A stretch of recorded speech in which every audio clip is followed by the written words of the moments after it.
Hi, Ken here. I'm going to try and take you through Megan's request to see if we can find an identification for this bee that has come from Murray Bridge, South Australia, and is on Facebook.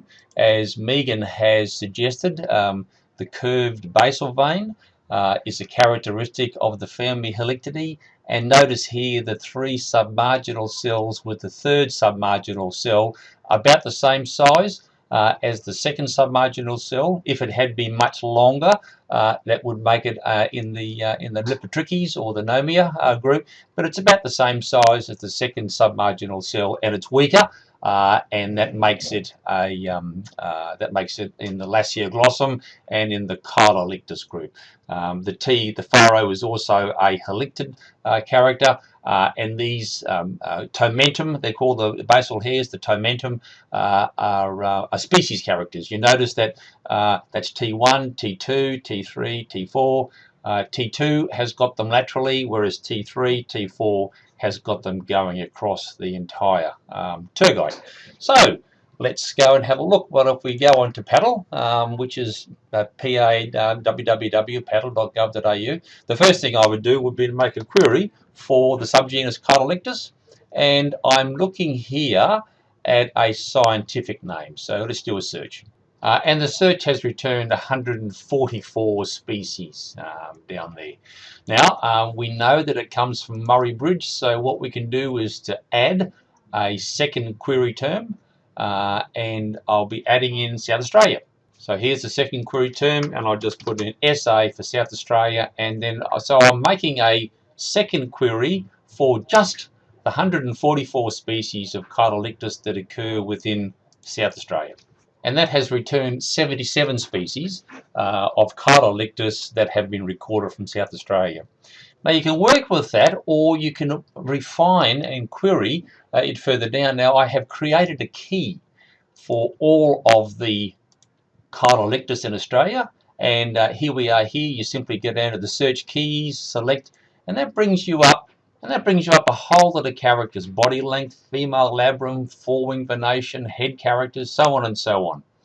If I scoot on down here, I'm looking for example, both sexes, the mesoscutum, which is the thorax, is metallic, or if you look at the next one, both sexes, the mesoscutum is non-metallic. Well, if we go back to the original photo, it's non-metallic. So I can choose that, and I'm down from 76 species down to 53. There we are, so that's reducing it down. Now if I look on down here to the metasomal characters, female metasoma with full and lateral tomentum across the tergites. Well, that's exactly what we have here. There's lateral tomentum and across the tergites. So if I go back into here and I click that, I'll see that there are only 13 species of the 53 species that have got the tomentum with full and lateral tergites. I can now close that key up, and there we are. I've got 13 species returned to my query for Chilolictis that occur within South Australia, that have got body colours where both sexes of the mesoscutum are non-metallic, and we have the metasomal character of the female metasoma or abdomen has got full and lateral tomentum across the tergite. So that's a nice way that I've been able to reduce the 144 species of Chilolictis into Australia down to 13 with 1, 2, 3, 4 queries, all done within PaDIL. And so here are the 13 species. Now it only displays 10 initially, so I'm going to go into here and I'm going to increase the number of species shown on the page to 25, which will show all 13. Currently it's only showing 10. Now what I'm going to do is I'm going to make a comparative image table of the 13 species. If you look on down here, you'll notice that these species all have the tomentum going across the tergite, which is the character we asked for. Okay, so now I'm going to transfer all of these into the compare box, and I simply just say select to compare all. Okay, then I press click to compare, and this brings me up a table that shows me the characters or the images that are in common with all of the species, and I can choose which ones I want to have a look at. Now, I'm only looking at the female, so I can get rid of all of the male characters. So dorsal view of the male out. Gastroventral view of the male, out. Genitalia view, out. I'll leave in the head front of the female. I'll get rid of the head front of the male. The labrum we can't see. I'll leave the lateral view of the female. I'll get rid of the male lateral view, and I'll leave the mesoscutum, the metasoma, and the propodium. So now I say continue to create me a comparative image table of those 13 species using the images that I want to look at. Okay, so we've now got them all back here. Here's my comparative image table, and I can view in full screen, which gives me the whole lot there. So there's an easy way that you have got all of the characters showing you the dorsal, the head front, lateral, mesoscutum, propodium, and the metasoma, and for all 13 species that have been recorded there.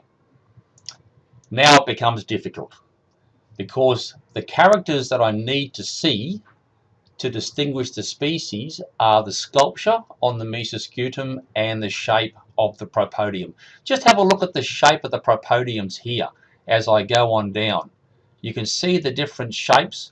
Here they have got large coroni. Here they've got what they call anastomose, it's like a network. See down here, look at just these two here, how different they are. But if I go back to the original picture, I can't see that. I can't see what it's like, and I can't really see what the punctations or the pits on the mesoscutum really are. So this is going to make it difficult to place it to species. We can have a look at the characters there, but as we found, there are 13 species that have got the character of the tomentum going across. This is where going down to species based on a single image is extremely difficult, and you really are taking some leaps of faith by going on just one or two characters. I would always look at the sculpture of the mesoscutum, the sculpture of the propodium as my defining characters, and if I can, I would look at the head front. There's some very interesting sculpture on the head front. If we go back to over here and go back up to here, we can have a look at the head front. Just look at even the setae going down there, the different shapes that they've got. So it's difficult to put a species to a single image. It's all we've got there. So have a look here. This picture here, we have lateral tomentum, and we have going right across. Here we have again lateral tomentum and going across. That's T2, T3, T4. This one up here. So it was suggested it could be expansifrons, and that also has lateral tomentum on T2 and goes right across T3, T4. But I can't see the mesoscutum and I can't see the propodium. If we have a look at this species here, Cambridgei, it could be that one. Now, the other thing you can do is to go into Atlas of Living Australia and call up Chilolictis. Call up the genus, okay? And that returns 74,145 records on ALA for the subgenus. And there they are, all over. I'll then go to the records, and I'll then list. I want to see the list of them all. There they are. And it brings me up a map. Those are the 47,145 records on a single map. Now, all I'm interested in is down at the Murray Bridge, so I can enlarge the map. And I can go on down to near Murray Bridge, which is, there's Murray Bridge there, okay? And here's the records around it. So what I'm going to do is now put a square, or beg your pardon, I'm going to put a rectangle around an area, and I'm going to ask for all of the Chilolictis species that have been recorded from the Murray Bridge area. So I'll go across here, and I'll put it up to here, and you see how I'm just simply opening up a box. Now when I let my mouse go, this will calculate, and it will tell me there are 22 species of Chilolictis recorded within the Murray Bridge area. So if I click on to search for the area on the map, it will then list for me over here in the taxon, and I say choose more. Here are the 22 species of Chilolictis that have been recorded around the Murray Bridge area. And certainly expansifrons is there. There are 25 records of it. There are 27 records of Lanarium, and other ones have got smaller there. So this gives you an idea of the difficulty in having a single image. Which one of these 27 species could be the one that's in the photograph? Without being able to see the mesoscutum, without being able to see the propodium, I can knock off some of these straight away. For example, it's not Athrix, it's not Clearlandi, it's not Cognatum. I can take some of these out straight away. So I could even go back and say, well, I don't think it's that. It could be Calophyllae, it could be Chapmani, it could be Convexum. It's not Erinaeum, it's not Erythrum. It could be Expansifrons, it could be Gulsi. It's not Globosum, it's not Hemichalcaeum. It could be Lunarium. It could be Mediopolitum. It's not Mesobranchium. It's not Parasphenotum. Pulvivectum. It could be Representan. It could be Sculpturatum. It could be Seductum. It's not Vetrapen, but it could be there. So now I'm going down to just those species, and it's giving me a map of those species just within that area. And so my species list is there. But I would be very hard pressed to put a particular species on a single image.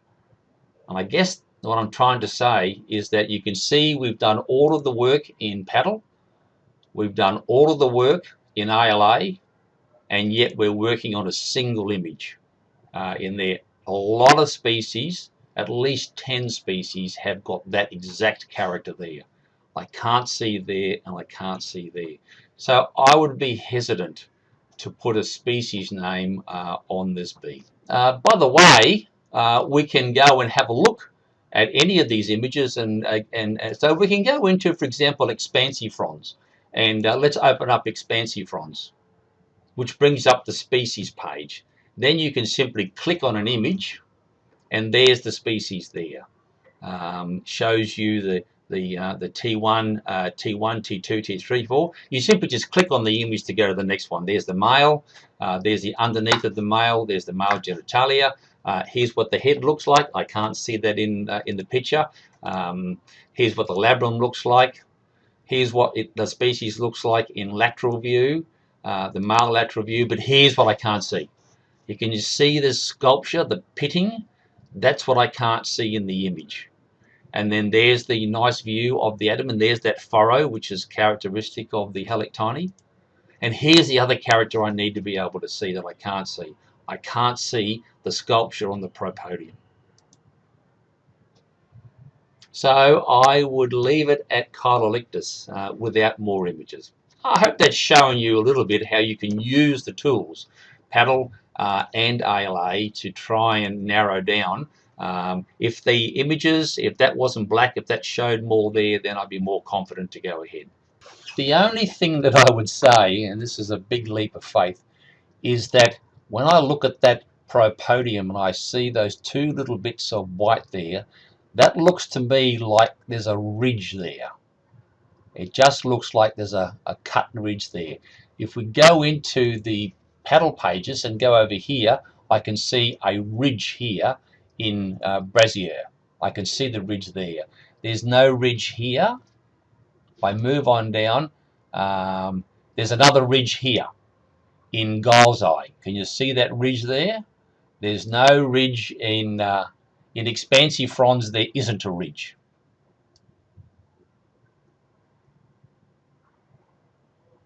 And there's no more ridges. Here's another ridge that I can see with Representans, and another ridge there, but that's Seductum. That doesn't look good. So, of the species that have got a ridge with the propodium, there's only 3: Brassiere, Gulsi, sorry, and Representans. They're the only ones that I would suggest could be based purely on that look of a ridge there. It's difficult. Hope that helps.